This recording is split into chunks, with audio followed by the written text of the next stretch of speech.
and welcome to my channel, AB Make It Artwork, where we do what we do to make that artwork for you. And if you're new to my channel, maybe hit that subscribe button, join the AB Creative Crew. We do sketchy art things. As you probably know from my 2 previous videos, November is Huevember. Huevember is a challenge month where each day is given a particular hue. And you can use whatever medium you want, you can add whatever additional colors you want, as long as that hue for the day is the main hue of the piece. And for Huevember, I am following a friend's prompt list, Lorevember, which includes a bunch of different mythical creatures, different deities, and all sorts of fun. I'm having fun with it thus far. On today's video, we are going to be talking about days 6 and 7 prompts, and those prompts are Kitsune and Troll or Ogre. I went with Troll instead of Ogre, and I will explain that when I get to talking about Troll's lore. I'm going to be sharing some origin lore, speculation lore, alleged lore, but I also want to share with you guys today some of my opinions and what I want to get out of from doing Huevember this year and what I kind of want to do different than what I did last year for Huevember. So that all being said, let's talk about this fantastical beauty, the Kitsune. Now, Kitsune are very well known because they're used a lot in pop culture, especially in regards to Japanese pop culture influences of anime, manga, light novels, and different live action series. And you may already know what the Kitsune is. It is a fox spirit. But the aspect of spirit isn't necessarily that it's a ghost. Spirit in the context of Japanese is more so the hidden knowledge of the unknown with which the fox has, and often utilizes to perform its magics. Now, foxes, Kitsune, are often associated with the goddess Inari, which is the goddess of fertility, agriculture, rice, blacksmithing, warriors. Inari is a multifunctional goddess that is both female, male. Actually, Inari is the whole bundle, because there is so many different representations, and it's considered that Inari is a 5-part god entity, representing a bunch of different things, but oftentimes Inari is either male, female, or androgynous, so in Inari's depictions. And it is said that the Kitsune is a sort of messenger of Inari, and that when you see a Kitsune, it can mean good fortune. And this association comes from the fact that oftentimes in ancient Japan, foxes lived very close to humans because there was a great abundance of foxes just about everywhere, especially red foxes. And the association with Inari is that the fox would hunt the mouse, who would normally eat the grains of rice, and thus they were protectors of rice in their own little way. At least that's what some sources say the connection between the Kitsune and Inari comes from, as far as them being like messengers and good bringers of Inari's word. Now, other things you should know about the Kitsune is that there are 2 types. There is a good type of Kitsune and a bad type, which I have forgotten exactly what they are called, but the translation is good Kitsune and wild field Kitsune.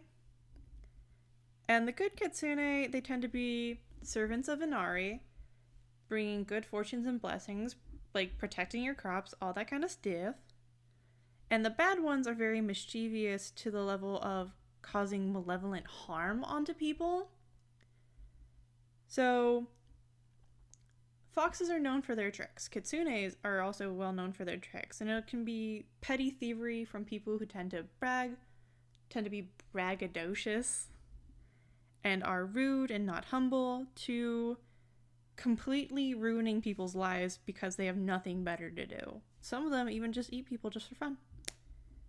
And that's not very often that they go around eating anyone, but there have been a couple of legends in which foxes will possess a beautiful young maiden or pretend to be a beautiful young maiden in order to gain influence within a higher official's house, and then create laws and then ruin that person's life and their livelihood. So that's some of the malevolent things that Kitsune have been known to do. And Kitsune can be like either gender when they're transforming, shape-shifting. It's really whatever they want to do in the meantime. But yeah, we're on trolls right now. A big old troll. And in regards to trolls, since we're now leaving Kitsune behind in their mischievous ways, I went with the sort of Scandinavian Norwegian idea of trolls, in that it's more so close to the ideal that trolls are somewhat synonymous with the ideal of giants. And there's a lot of variety. Oh goodness, there's a whole lot of traffic and stuff going on. I don't know what's going on, but let's just keep going with our rambles. So with the Scandinavian Norwegian type of trolls, they're more so associated with giants, the Jotnar, the frost giants. And some people like to kind of keep them separate. Some people say they're the exact same thing. It depends on speculations. But we're going with the idea that it is a giant that can range from different heights of, say, slightly taller than your average person to being as tall as a mountain. And obviously, I made my giant troll as big as a mountain. And in some stories, they are considered very hideous and deformed, while some giants can also be exceptionally beautiful. And I just kept my giant to be a sort of average in weird appearances. Like, he's older, maybe he's looking after his granddaughter, or maybe he's looking after his small new wife, because he doesn't have any white hair. And something that I always thought was kind of interesting is that sometimes trolls marry other trolls, because there are female trolls, but sometimes they abscond with maidens that they just kidnap. And in other stories, trolls have been known to marry witches. And it could just be a troll and his wife making food late in the night. That's sort of what I was going for in this piece, just saying. Other things that you can say about trolls is that in most stories, trolls come off as being very dim-witted.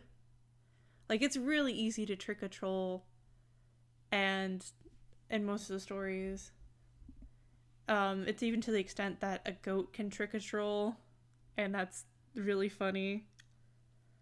But they have certain weaknesses. As you probably know, trolls hate sunlight. They don't like Christian iconography. They don't like lightning or thunder, and the main thing about the lightning and thunder is that it is closely related to Zeus, closely related to Thor, because we're thinking Nordic, not Zeus. It's closely related to how Thor is a known antagonist to most trolls, and, you know, Thor is an adamant troll slayer. He's a well-known giant slayer, and they just don't get along. So they don't really like lightning or thunder, because they often think, oh, Thor's nearby. Other than that, I thought another really interesting thing that trolls can do that also Kitsune do is that trolls can also shapeshift, which I believe that's the major difference between a troll and an ogre, is that trolls have an ability to shapeshift and be a lot more varied, whereas ogres are more ugly, animalistic. And I thought a troll was kind of more interesting in the notion that it would be like a giant. And I know I haven't left a lot of time, but I realized through watching some other videos and listening to some other commentary about Huember, and even just looking at a lot of the prompts, that I haven't really been fully utilizing the color wheel aspect or the color theory aspect of doing Huember. So I want to try to start incorporating colors that will create a more visually appealing composition to my pieces. I am focusing a lot on tones and hues, well, not hues, tones and tone variants to create a focus, to create a sort of visual line of interest in my pieces. I've been trying to experiment with that a little bit more often. And so, yes, I am focusing on value, but I want to incorporate more colors to get a better understanding of color theory. So that's mostly what I want to get out of this year's Huevember. I want to get better color composition with my tones and better overall use of colors to create certain atmospheres.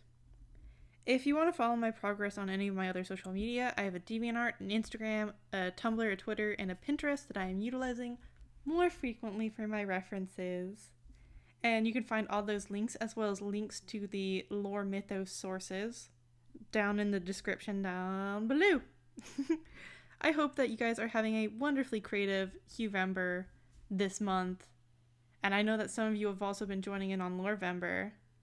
And that you guys just keep feeling inspired to do what you do to make that artwork for you.